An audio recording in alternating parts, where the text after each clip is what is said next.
habang naluto ngayon guys, habang ako na nagluluto dito, ito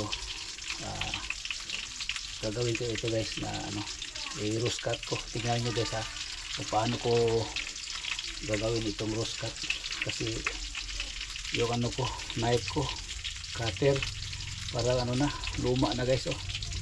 Yan, hindi pa ako nakabili ng bago. Nag-order ako sa Shopee pero yun guys, na deliver na guys, pero yung cellphone ni Lia nasira. Nandoon yung delivery sana, yung schedule pag deliver, kaya nasira. Mga 4 weeks 4 days na hindi na kung siguro na na tinatawagan siguro siya, pero nasira yung cellphone ni Lia. Kasi yung pinagawa kong cellphone, siguro pag trabaho ng cellphone, siguro nagtawag na siguro ng Shopee ng delivery, kaya hindi ko nakuha yung ganito ko. Kaya ito lang muna guys gawin ko. Kaya guys, pakita ko yung pag-roast cut.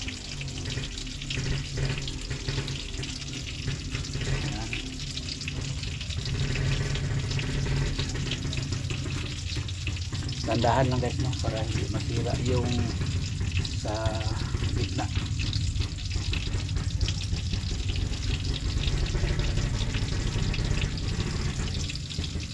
Habang nagluto muna tayo guys, pinamantayan ko yung nagawa ko guys.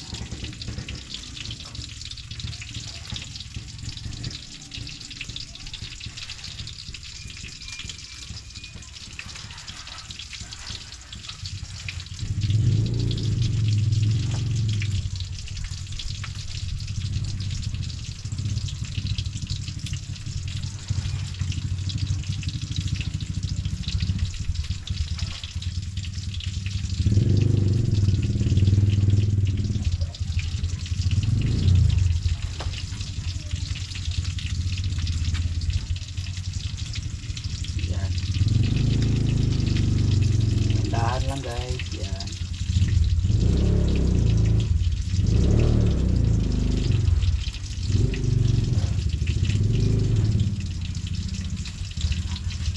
Habol guys,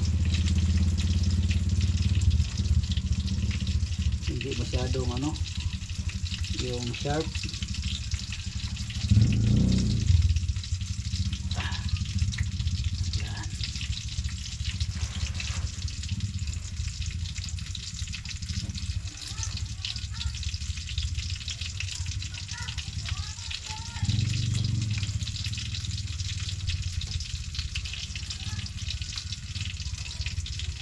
Yan guys, yung iba, yan, yung iba natanggal. Tapos ito, yung dito lang yan guys, yung dito mag-roast cut tayo dito lang siguro, dahil dito parang dabong na siya guys, madali itong maputol, kaya dandahan natin guys, yakin.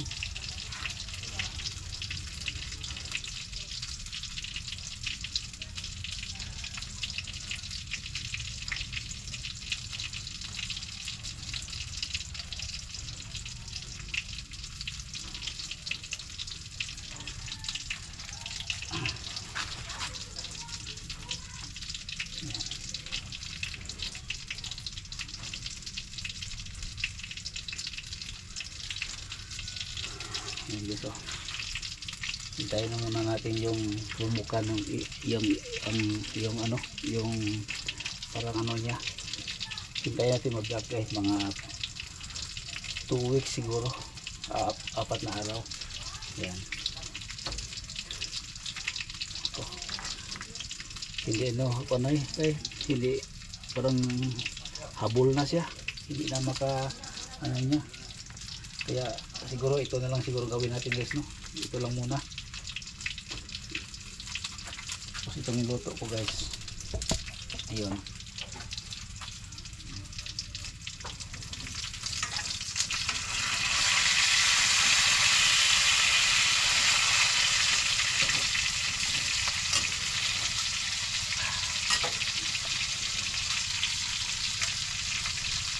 tapos mayroon pang isang isa dito guys. na i-roast cut ko. Hindi na masyado ano guys, oh, ito guys, pero ganito lang muna ito guys, oh. Yan, i-roast cut ko na siya. Tapos ito mayroon pang ano siya, hindi pa siya ano, kunin mo ng iba dahil baka maputol dito guys, dito. Kaya ganito lang muna, hintayin ko ito matuyo ito bago ko kunin para ito magtigas na naman ito, hindi na dabong. Yan, mayroon ito dito guys na ano, kita ng kanyang ano guys, oh. Ito hinihintay ko muna yung malabas yung roots niya guys dito para papunta siya sa ilalim. Kaya hinihintay ko muna yung ano niya guys, na yung roots niya bago ito at yung isa lumalabas. Ito guys ay tambay naman ito muna, itong una ko na ginawa. Ito mataas ito guys, yung ano niya papunta ito yung doon sa ilalim, yung roots niya guys papunta sa ilalim. Tapos ito guys, pag malaki na ito, kunin ko itong ano, plastic. Ang kalabasan niya guys, wala na ito lahat. Ito yung bao niya guys, ito magaganyan. Tapos makita yung ano, roots niya doon sa ilalim. At saka ito guys, kunin ko ito para maglaki ito. Pag ganyan siya, lumalabas yung mga dahon niya guys na ganyan. Ito ang pang dyan ko i-display yun sa labas, dyan sa garahe. Hindi ito, bawal ito guys mainitan. Yung bao niya mainitan, yung laman niya na tubig sa loob kumulo yun guys kapag mainitan, tapos sumabog. Kaya itong bao niya kailangan hindi siya kainit guys, ito para baka matuyo ito. Tapos yung kumukulo yung tubig niya sa loob, ito guys mabasag dito guys, wala na wala nang design. Yan, tingnan natin itong ano natin guys. Ito na guys, oh. Yan ang ating ginagawa ngayon. Nagprito ako ng baboy, yubabs. Kaya pupunta tayo doon sa likuran guys, sa gilid. Hatid ko ito guys, oh. Ito doon para ma-plaster.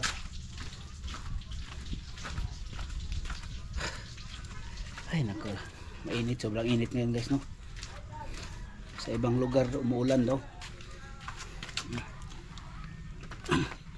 Yan, ito pa, dito lang ito siya guys para mainitan.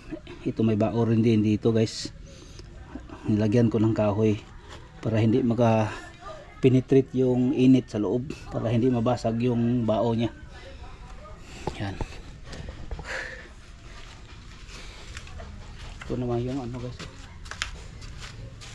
yung okra ko sa gilid, may bunga na yan guys.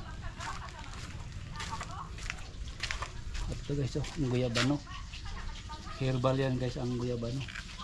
Tuwing umaga guys naglaga ako ng ano, guyabano, 7 dahon nilaga ko, pakuluan ko ng 15 minutes.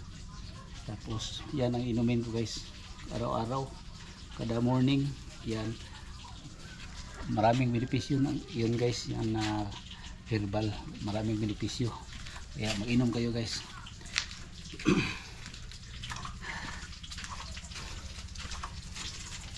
Ito guys, luto na siguro ito. Hangungin ko para maano siya.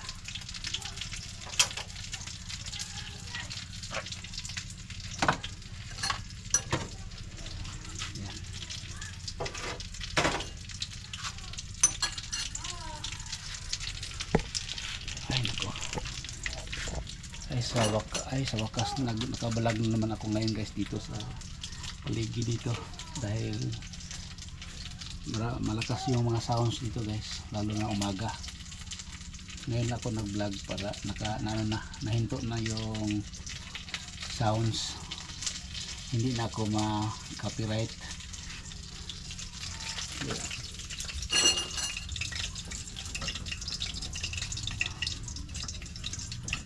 Ano ito guys, parang ribs ito guys, na baboy na yubabs. Matagal na ito sa rib. Pakuluan ko sana ito para magsabaw ako, pero ayaw ko na guys magsisabaw, palagi na akong magsabaw. Kaya iprito ko na lang guys.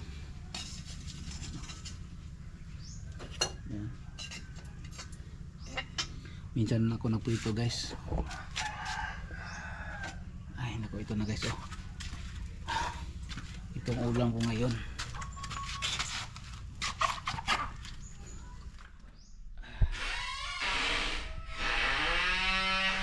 Tapos mayroon naman akong sabaw dito guys na sinabawan na isda, yung dito, buntot ng bariles. Yan, kagabi ko pa yan guys na niluto ko na ulam. Ang hirap guys tayo lang isa dito, napaka walang tao, palagi ako lang. Kaya okay lang guys, sanay naman tayo. Yan, napakagulo ng ko guys oh. May isa pa rin ako dito na bulaklak. Yan, at saka cobra ferns, maglaki yan guys, maganyan. Yan, tapos mga sapatos. Yan, dito may sapatos din, yung motor. Yan,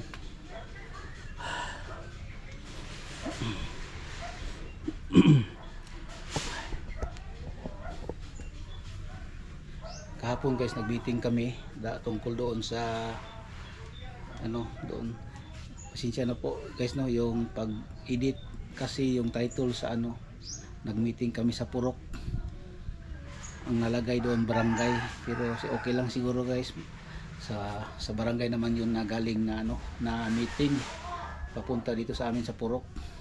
Yung meeting namin sa Purok guys, sana yung title ko noon meeting sa Purok, yun nalagay doon. Paglagay ng title ni Lia, barangay ang kanyang nalagay. Kaya okay lang, okay lang yun. Sa barangay naman yung galing yung meeting para dito sa Purok kahapon, dahil ang meeting namin doon guys tungkol sa basura, tungkol sa mga yung mga doon sa CR, nagbigay ng mga yung mga yung magbigay daw yung aming kapitan dito sa San Roque ng walang mga CR, bigyan ng mga yung tawag na mga adiduro, lagyan para bigyan para may sarili na silang kung sa Bisaya malibangan. Ay nako, ang hirap magtagalog na hindi sanay magtagalog guys Yan. Yan guys update lang muna tayo dito guys sa aking vlog dito sa sa bahay lang muna tayo guys Ay nako, hindi ko na nagpaano ng ngayon dahil walang ilaw. Kaya walang ilaw dito ngayon, kaya madilim ang itong sa silid ng bahay dahil walang ilaw. Hindi pa ako nakasaing guys. Walang ilaw, walang kuryente, kaya hindi ako nakasaing pa sa rice cooker. Doon na lang ako magsaing ngayon sa sa nagprituhan ko ng yung kanina nagprito ako, doon ako magsaing.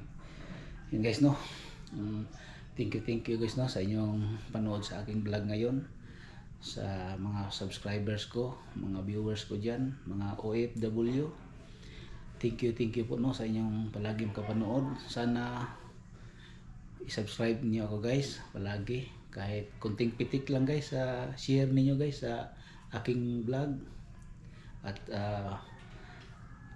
i-subscribe niyo palagi guys, at i-share niyo yung mga vlog ko guys.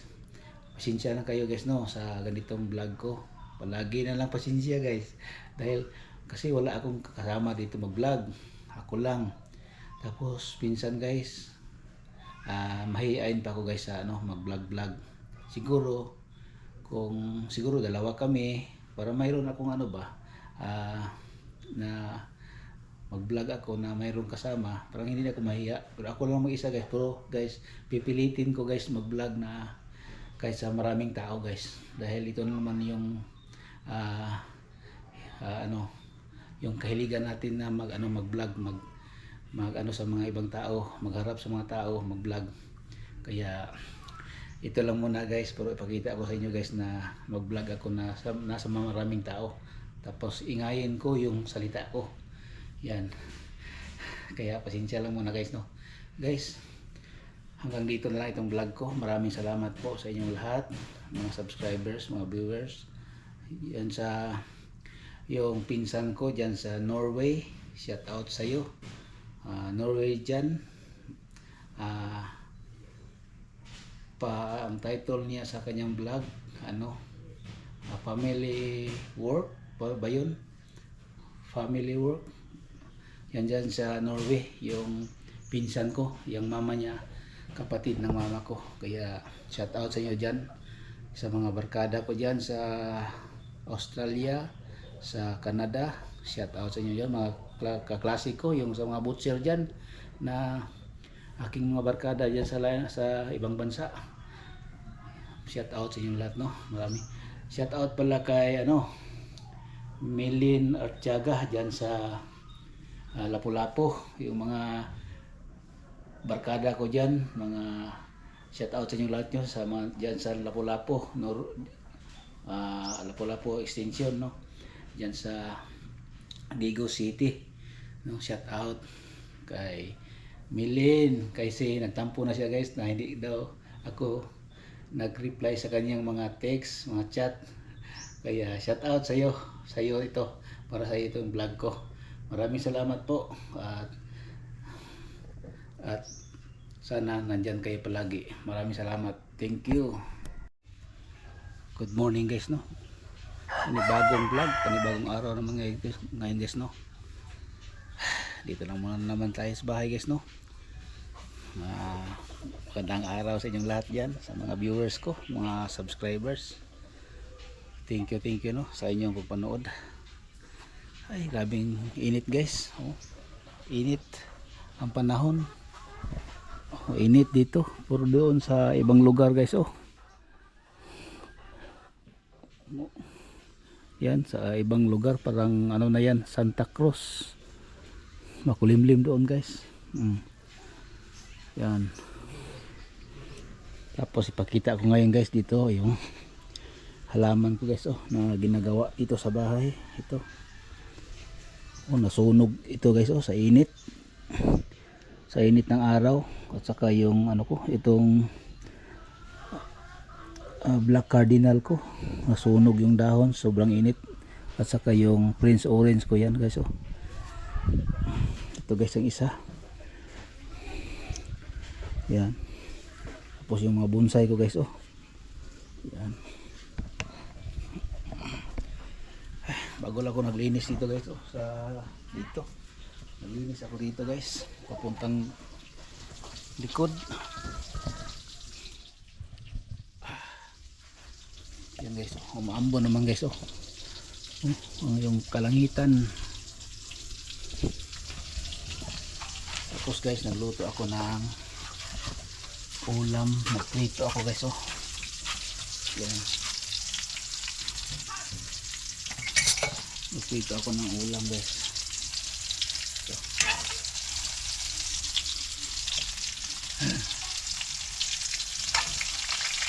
Tagal na ito guys sa rate. Hindi ko lang na ano dahil nag-ice. Yan. Pero prito ko na lang guys. Ay inaan kalayo para hindi masyadong masunog. Tapos guys, mayroon akong ginagawang bonsai guys. Ano? Tapos ang gawin ko ngayon dito guys habang ako nagluto, i-cut rows ko ito, ganyan-ganyan ko guys para yung gitna niya na hindi mahirapan na lumabas yung dahon. Kaya ito na siya guys, binalitan ko na ito yung guys, yung niyog, linis na ito, nilagyan ko na ng ganito paso, tapos may na siya sa loob yung mga yung mix na lupa, yung rice hull, yung topsoil, mga organic guys na nilagay ko na guys. Tapos ganito ko na guys, may baon na ito dun sa loob. Yan, tapos i-cut ko ito ngayon guys, roast cut. Tingnan nyo mamaya guys paano gawin. Yan, i-plaster ko muna itong GoPro ko.